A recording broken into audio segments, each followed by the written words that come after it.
Luster Cream Shampoo for soft, glamorous, caressable hair, and Colgate Dental Cream to clean your breath while you clean your teeth and help stop tooth decay. Bring you Our Miss Brooks, starring Eve Arden.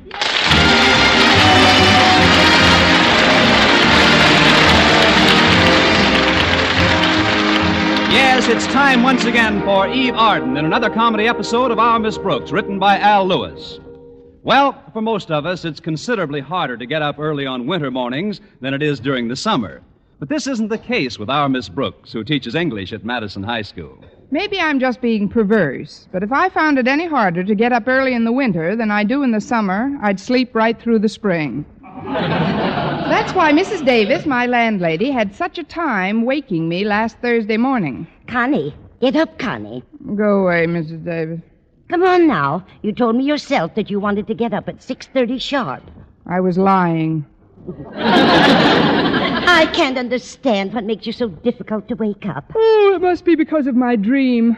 Your dream? Yes, I dreamt I was out very late last night. Oh. You did go out with Mr. Boynton last night, didn't you? I had dinner with the bashful one, yes. Was it an exciting evening, Connie? It was a rip snorter. When we got to the front door, Mr. Boynton apologized for keeping me out until the wee small hours. What time was it, Connie? 5 minutes of 10. Of course, by the time he got finished saying goodnight, the way he says it, it was considerably later. What time was it then? 4 minutes of 10. Well, I better take my shower and get dressed, Mrs. Davis. All right, Connie. Mr. Boynton isn't the most romantic fellow in the world, is he? So far, Cary Grant has nothing to worry about.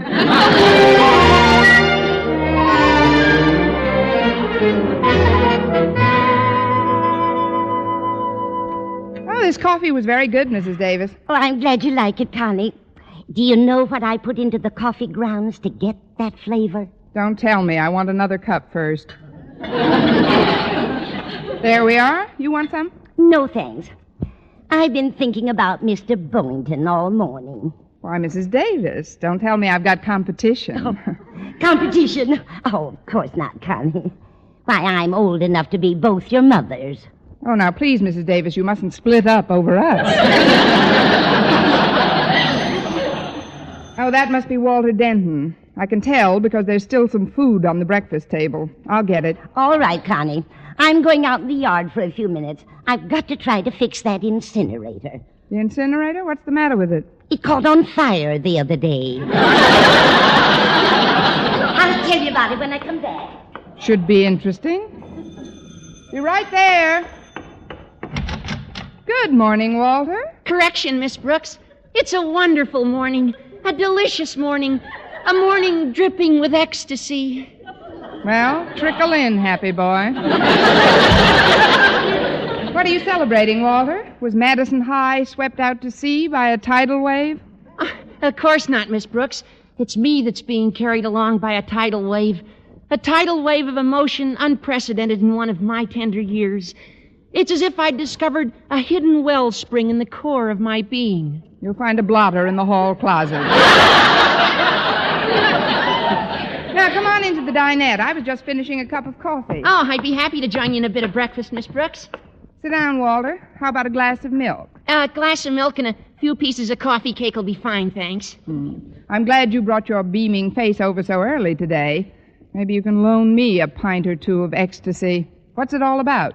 Well, it's Harriet, Miss Brooks. I'm really in solid with her, and all because of a fortunate accident that happened yesterday afternoon. What kind of an accident? Well, yesterday after school, she was in the garage looking for a tennis racket, and her father's car was in the way. Now, you know how finicky old Marblehead is about the... Mr. Conklin is about his car. I know he doesn't let anyone drive it. Drive it? He doesn't let anybody come within 6 feet of it if he can help it. He even parks it himself in parking lots. Why, I've heard him boast that since the day he bought it, his car has been untouched by human hands. How does he get it lubricated? And if you say by grease monkeys, I'll take away that cake. Oh, no, he does it himself, Miss Brooks. So you can imagine how nervous Harriet got when she tried to back it up a few feet in the garage, and the wheels were turned too sharply, and bang! She put a neat dent in the fender. That's when I got the inspiration that will forever endear me to Harriet Conklin. What did you do, smuggle her out of the country? No, Miss Brooks. I decided to take the rap for what she'd done. Instead of obeying my normal, natural impulse to run like a crook, I decided to face Mr. Conklin and take the blame. But, Walter, Mr. Conklin isn't too fond of you as it is. I'll say he isn't. He can't stand the sight of me. Yeah, but as I say, Miss Brooks, I was inspired. So I went around to the front of the house, I strode boldly up the porch steps, and faced Mr. Conklin's face to face. In the picture, let's face it. Sir, I said, you're not going to like this, but the fender of your car has just been dented, and it was I, Walter Denton, who did the dentin'.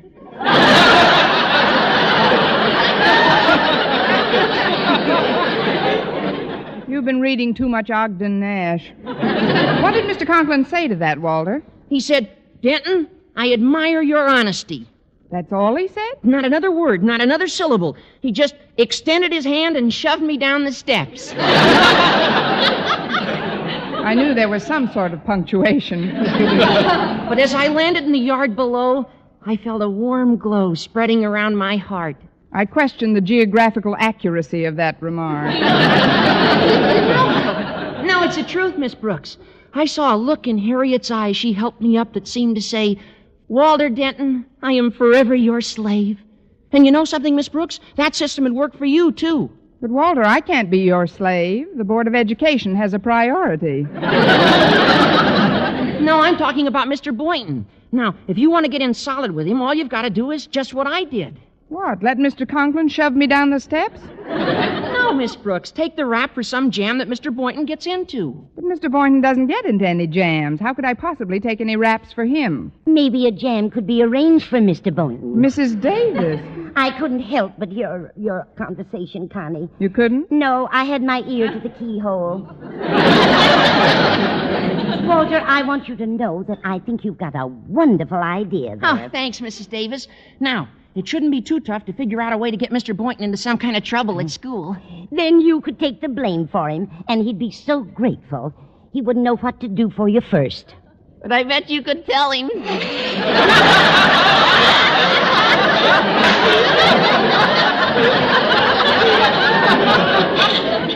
But that would be framing a perfectly innocent man. But it's for his own good, Connie. He's just too shy to realize that you two were meant for each other.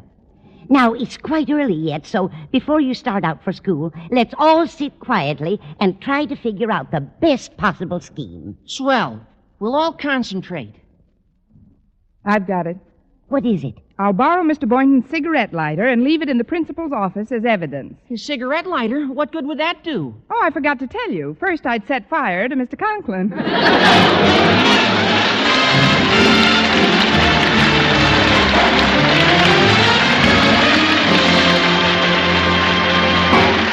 Our Miss Brooks, starring Eve Arden, will continue in just a moment, but first here is Vern Smith.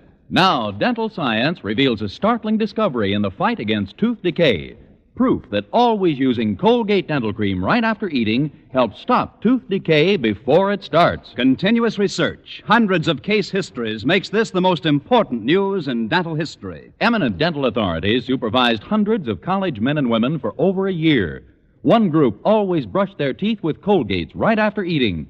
The other followed their usual dental care. And here are the amazing results. The group using Colgate dental cream as directed showed a startling reduction in average number of cavities, far less tooth decay. The other group developed new cavities at a much higher rate. No other dentifrice offers proof of these results. And Colgate's contains all the necessary ingredients, including an exclusive patented ingredient for effective daily dental care.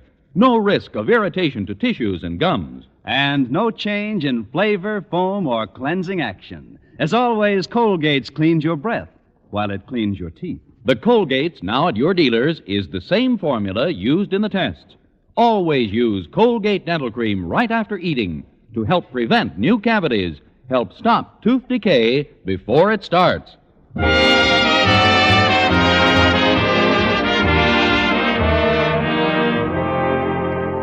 Well, we arrived at school in plenty of time for me to try out the Walter Denton plan for obtaining the gratitude of the object of one's affections. Or as Walter so romantically put it, get 'em in a jam, take the rap, and you got 'em in your pocket. Anyway, I headed directly for Mr. Boynton's biology lab, and knowing that Mr. Conklin's disposition wouldn't be improved any by the dent in his fender, I glided very carefully past his office. But I guess I wasn't careful enough. Miss Brooks. Oops. Morning, Mr. Conklin. On our toes this morning, aren't we? Yes, we are. Especially you. It's just that I didn't want to disturb you, sir. Very considerate of you. Now, if you don't mind, Miss Brooks, you can put your shoes on and step into my office. There we are. Have a seat. Thank you, sir. As you know, Miss Brooks, I have high blood pressure. Yes, sir, I know. Sometimes when you get excited, your face gets so red it looks like a little... Never mind. Never mind the little word pictures, Miss Brooks. I know how I look when I get excited.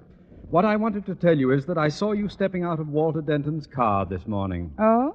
I see you stepping out of Denton's car almost every morning when you come to school, and it rather fascinates me. What does? Well, you see, sometimes I park my car right in front of school, sometimes a few yards to the right of it, and sometimes halfway down the block. But do you know something, Miss Brooks? No matter where I park it, Denton always manages to pull up alongside of it so that when you get out of his car, you have to slide your body the entire length of my car, making nick after nick in the paint job. I'm terribly sorry, Mr. Conklin. I had no idea I was so abrasive. Well, it's not deliberate, I'm sure. But every third Sunday when I simonize my car, I find a little nick here, a little nick there, here a scratch, there a scrape. Everywhere a scrape. I mean, I can understand your being annoyed, Mr. Conklin, but... I'm glad. You see, Miss Brooks, to me a man's car is a most personal possession. As personal, you might say, as his toothbrush. Well, in the future, Mr. Conklin, you can rest assured that I'll make every effort not to bump into your car. Thanks, Miss Brooks. Oh, before you go, there's one more thing. Yes? Make a little effort to avoid bumping into Mr. Boynton so often, too. You know how I stand on fraternization between faculty members. Mr. Boynton? And me? Why, just put it out of your mind, Mr. Conklin. That's a thing of the past. Oh, really? Of course. Why, if I were the only woman in the world and Mr. Boynton was the last man on earth... Yes, Miss Brooks? I'd like to leave a call for Tuesday.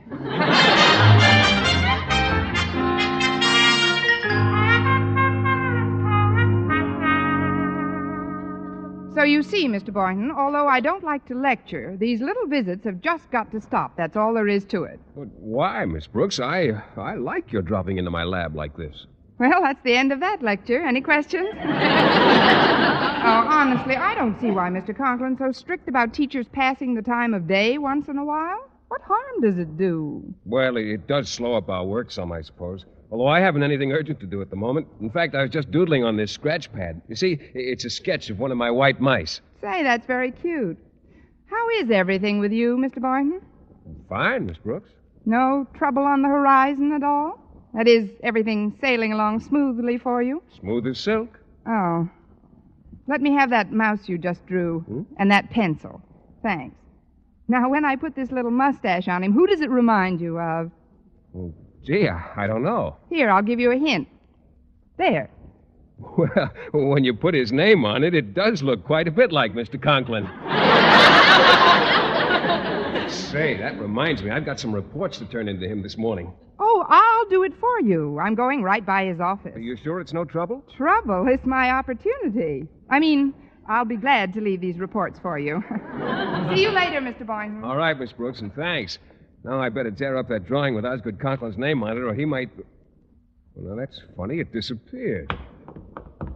Oh, Miss Brooks, just a minute. What is it? Did you happen to pick up that drawing Miss Brooks, what's that you're stuffing in the envelope with my reports? Please, Mr. Boynton, I never stuff. Let's see that a minute. But, Mr. Boynton, if you don't get reports in promptly to Mr. Conklin, he gets furious. Miss Brooks, look at this picture. Eek, a mouse. Yes, and with a mustache. Now, I wish you'd tell me what he's doing in there with my reports. Maybe there's some cheese in the envelope. this is no laughing matter, Miss Brooks. I could have gotten into a fine jam with Mr. Conklin. Yes, it could have been a beauty. But there's no harm done, Mr. Boynton. I would have discovered it before I got to Mr. Conklin's office, and well, you don't think I intentionally... Mr. Boynton, how dare you accuse me of what I just did? Why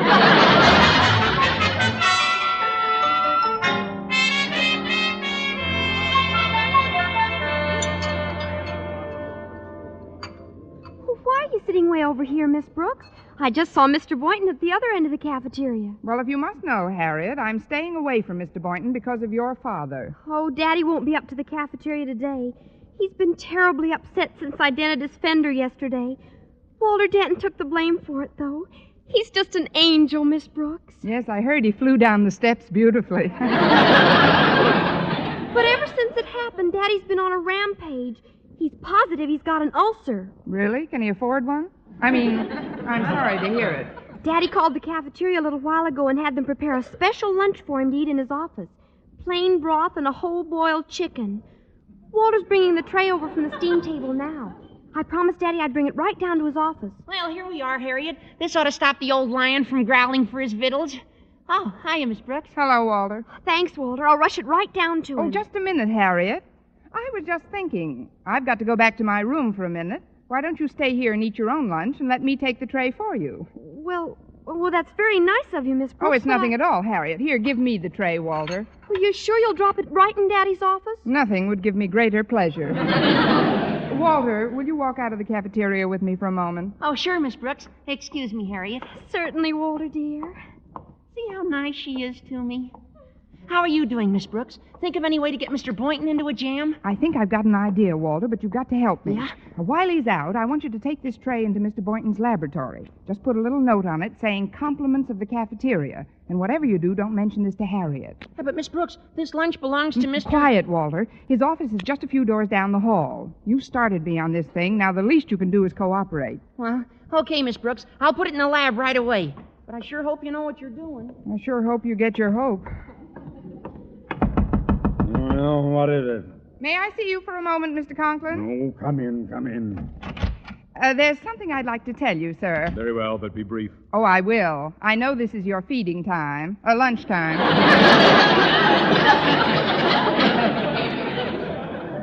It is past my lunchtime. The tray I ordered should have been here a half an hour ago. Well, that's what I came in to talk to you about. It might be some sort of a prank, and although I'm not the one to go in for informing, Mr. Frank? Conklin... Who took my lunch? I don't know, I'm sure.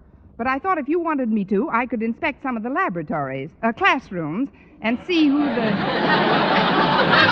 guilty party might be. A splendid suggestion, Miss Brooks. Only instead of you inspecting the classrooms, I'll do it myself. Yourself? Oh, but you're not a well man, Mr. Conklin. You can't leave this office now. Step aside, Miss Brooks. I'm going to locate my lunch, or else.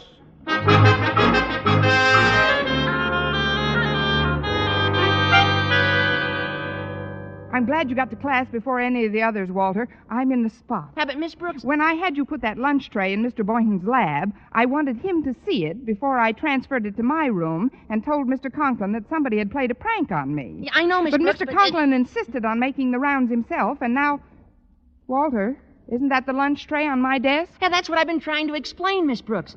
Mr. Boynton already had lunch, so when he found it in the lab, he brought it down here to your room. He said he wanted to treat you. Oh, fine. Well, there's no time for any more schemes now. I'd better sneak his lunch into Mr. Conklin's office while he's out looking. Oh, there's something else I've got to explain, Miss Brooks. Although Mr. Boynton had his lunch and I knew you'd had yours, I didn't have mine. So rather than take a chance of getting caught in the hall with it, I ate it. Let's see it.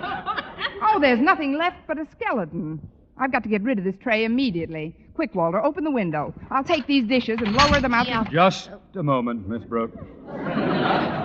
What's that you're holding in your hand?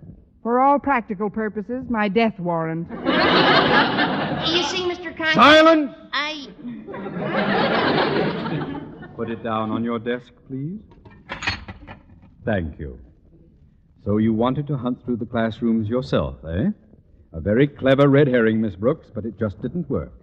I'll deal with you later, of course. But for now, I'll just take my lunch and... My lunch? What happened to it? This chicken is nothing but skin and bones. He's been working very hard lately. Please, Mr. Conklin, I'll explain it all later. I'll think of something. Just go to your office and relax. Why, I'll bring you a tray that'll make you feel like $1 million. There's only one thing I want you to bring me on a tray, Miss Brooks, and that's your head.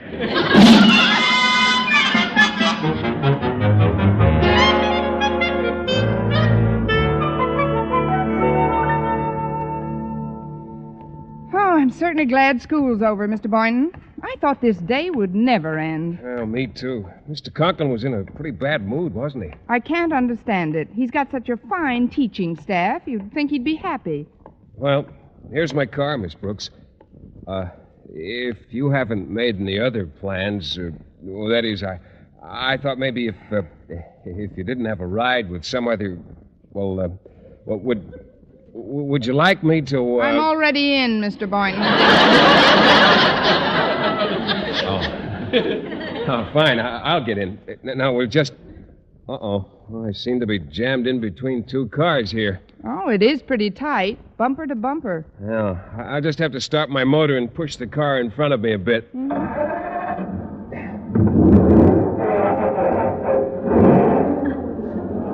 Why do people persist in leaving their cars in gear? You've got enough room now, Mr. Boynton. You can stop pushing the car in front of you. I have stopped. That car's rolling by itself. Miss Brooks, what'll I do? Well, there's nothing you can do. Maybe it'll stop by itself.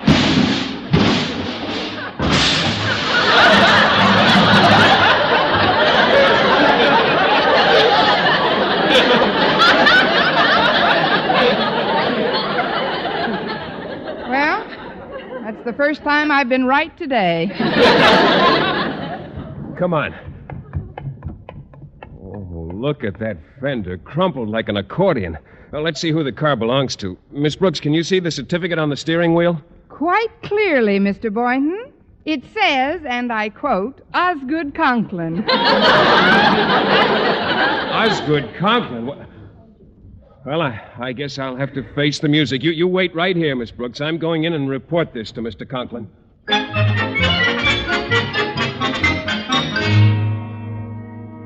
Well, that's a fine insurance company you're with, Gibbons. I'm sorry, Mr. Conklin, but our inspector looked at the fender this morning, and he says the dent can be hammered out for about $40. But I don't want it hammered out. I want a new fender.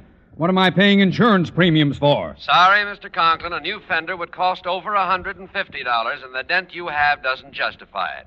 Since your policy is a $50 deductible, you'll have to stand the expense yourself. Bye. But Mr. Gibbons, Goodbye. Mr. Gibbons, he hung up on me.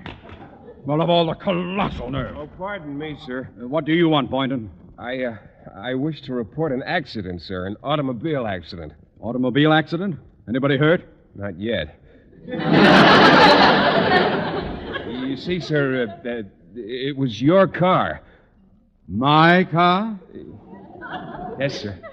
You had me locked in at the curb, and I had to give it a little push, and the brake wasn't on, and, well, it didn't stop till it hit a tree. A tree? What happened to it? Oh, nothing happened to the tree, Mr. Conklin. But your fender, it's just... Smashed up pretty good, Boynton? Mangled. Really wrecked, eh? Oh, Boynton, that's wonderful. Wonderful. You mean you're happy about it? Well, of course. I'll show that insurance company they... Oh, wait a minute. That fender couldn't be hammered out, could it? Oh, definitely not. Attaboy, Boynton!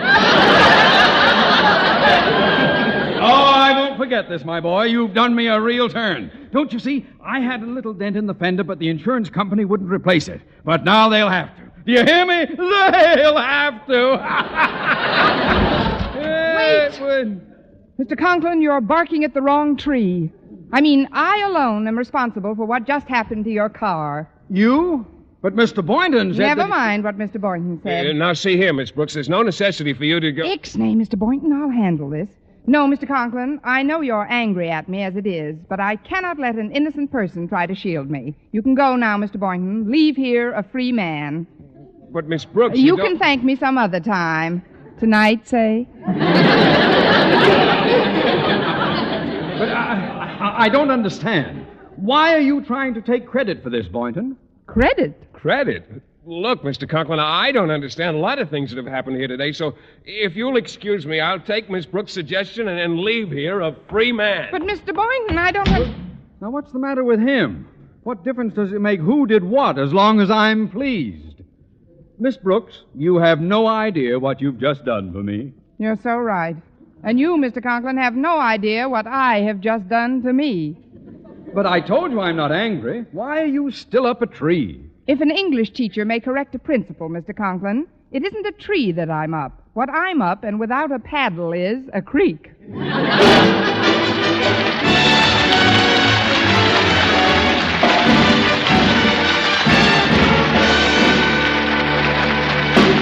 Eve Arden as our Miss Brooks returns in just a moment, but first...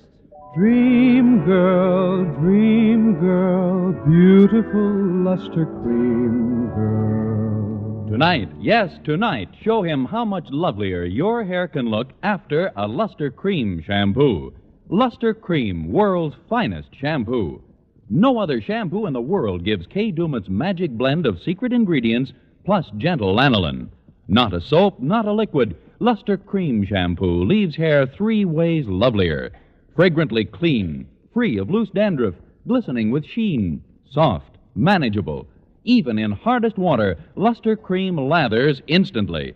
No special rinse needed after a Luster Cream shampoo. So gentle, Luster Cream is wonderful even for children's hair. Tonight, yes, tonight, try Luster Cream shampoo.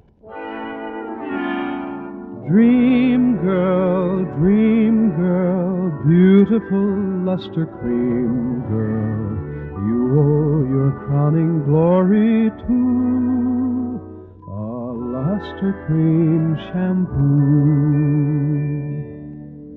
And now, once again, here is our Miss Brooks. Well, I corralled Mr. Boynton before he got into his car again and explained that I thought he was in trouble and was merely coming to his rescue. Well, I'm afraid I don't approve of such heroics, Miss Brooks.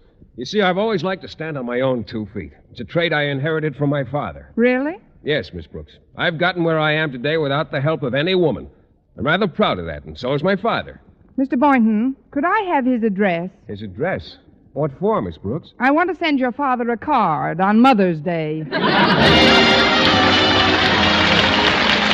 Next week, tune into another Our Miss Brooks show brought to you by Luster Cream Shampoo for soft, glamorous, caressable hair and Colgate Dental Cream to clean your breath while you clean your teeth and help stop tooth decay. Our Miss Brooks, starring Eve Arden, is produced by Larry Burns, directed by Al Lewis, with music by Wilbur Hatch.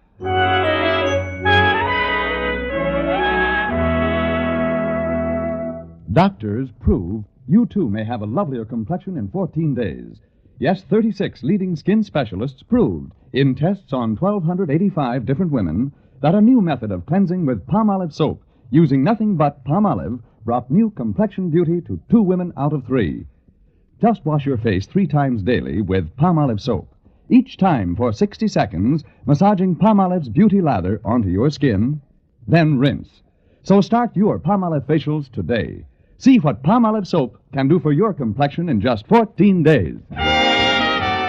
The people in war-torn countries will be increasingly hungry, cold, and ill with the coming of winter. You can help them by sending care packages. Care packages include vital food, clothing, blankets. Care guarantees delivery. Just send $10 to CARE, New York. For mystery liberally sprinkled with laughs, listen to Mr. and Mrs. North, Tuesday evening over most of these same stations. And be with us again next week at the same time for another comedy episode of Our Miss Brooks. Bob Lamont speaking. This is CBS, the Columbia Broadcasting System.